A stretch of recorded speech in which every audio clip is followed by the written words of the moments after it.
Hi hello నమస్తే welcome to auto వాలా updates. ఇప్పుడే ఇంద్రాని మూవీ చూసి రావడం జరిగింది. ఈ మూవీ 2 hours 40 minutes రన్ టైంతో డైరెక్ట్గా థియేటర్స్లో ఈ జూన్ 14th రిలీజ్ అయింది.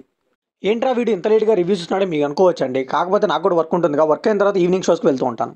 మెయిన్గా ఈ మూవీకి వెళ్ళడానికి రెండు రీజన్స్ ఉన్నాయండి. ఒకటి, ఈ మూవీ అయితే సైంటిఫిక్ ఫిక్షన్ మూవీ. రెండోది, ఇలాంటి ఒక మూవీ వచ్చినట్టు చాలా మందికి తెలియదు. సో మనం చూసి రివ్యూ వేస్తే వాళ్ళు తెలుసుకుంటారు. ఇంక ఈ మూవీ చూసాక నా ఎక్స్పీరియన్స్ చెప్పాలంటే నాకైతే నచ్చలేదండి. ఎందుకు నచ్చలేదని ఇండియా రివ్యూలో మాట్లాడుకుందాం. ఈ మూవీ బేసిక్ స్టోరీ వచ్చేసి 2122 ఏడీలో స్టార్ట్ అవుతుంది. సో ఇంకా ఇంటర్నేషనల్ సెక్యూరిటీస్ చూసే బాధ్యత అయితే మన ఇండియా మీద అప్పచెప్పారు. దీనికి ఇండియా ఐఎస్ఎఫ్ అనే సంస్థను కూడా స్థాపిస్తుంది. కానీ చైనా మాత్రం ఇండియా మీద అటాక్ చేస్తూనే ఉంటుంది. సో దీనివల్ల మన హీరోయిన్ ఇంద్రాణి అయితే టైంలోకి ట్రావెల్ చేస్తుంది బ్యాక్కి. సో అసలు ఇంద్రాణి ఎందుకు వెనక్కి వెళ్ళింది? సో టైం ట్రావెల్ చేసి వెనక్కి వెళ్ళి తను అనుకున్నది నెరవేర్చిందా లేదా? ఇక్కడైతే అటాక్ని ఆపగలిగిందా లేదా? ఇవన్నీ చూడాలంటే ఈ మూవీ ట్రై చేయాల్సిందే. ఇంక ఈ మూవీలో పాజిటివ్ విషయానికి వస్తే మెయిన్ లీడ్ రోల్లో చేసిన ఆవిడకైతే మనం హ్యాట్స్ ఆఫ్ చెప్పాలండి. ఆవిడైతే ఈ మూవీ కోసం కత్తి యుద్ధాలు అండ్ నాన్ చాక్లు ఇవన్నీ కూడా నేర్చుకున్నారంట. ఆవిడ కష్టం అయితే మన ప్రతి సీన్లో కూడా కనిపిస్తూనే ఉంటుంది. ఇంకా సెకండ్ హాఫ్లో సూపర్ ఉమెన్ అండ్ సప్తగిరి మధ్య వచ్చే కామెడీ ట్రాక్స్ కూడా బాగానే వర్కౌట్ అయ్యాయి. ఇంకా విఎఫ్ఎక్స్ కూడా బాగా ఉపయోగించుకున్నారు. కొన్ని సీన్లు అయితే చాలా బాగా ఉపయోగపడ్డాయి.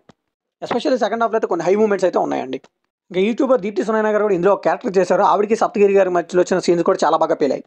ఇంక ఈ మూవీలో నెగిటివ్స్ విషయానికి వస్తే స్టోరీ ఇదంతా బాగానే రాసుకున్నారు, కానీ ఎగ్జిక్యూషన్ అయితే టోటల్లీ గాన్ అని చెప్పాలి. టోటల్లీ ఇది స్క్రీన్ ప్లే మిస్టేక్ అని చెప్పాలండి. 2 hours 40 minutes రన్ టైం ఉంది, కానీ చాలా బోర్ కొట్టించింది. ఆ ప్రొసీడింగ్స్లో ఇంట్రెస్టింగ్ కానీ ఎంగేజింగ్ కానీ ఏమీ అనిపిస్తుందండి. ఏదో అలా వెళ్తుందంటే వెళ్తుంది అన్నట్టుంటుంది. ఇంకా ఫస్ట్ హాఫ్ అయితే ఒక దండం పెట్టొచ్చండి. అసలు అలరించడానికి ఏమీ లేదు ఫస్ట్ హాఫ్లో.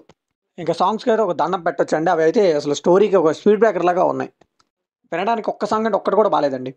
ఇంకా డబ్బింగ్ అయితే 2 worst అని చెప్పాలండి. ఇంకా డైలాగులు కూడా అంత పెద్దగా రాసుకోలేకపోయారు. ఇంకా అమరీష్ పూరి గారిని ఉద్దేశించి కొన్ని సీన్స్ అయితే రాశారండి.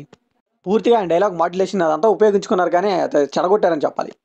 హోల్ ఆ సీక్వెన్స్ మొత్తం కూడా పోయింది.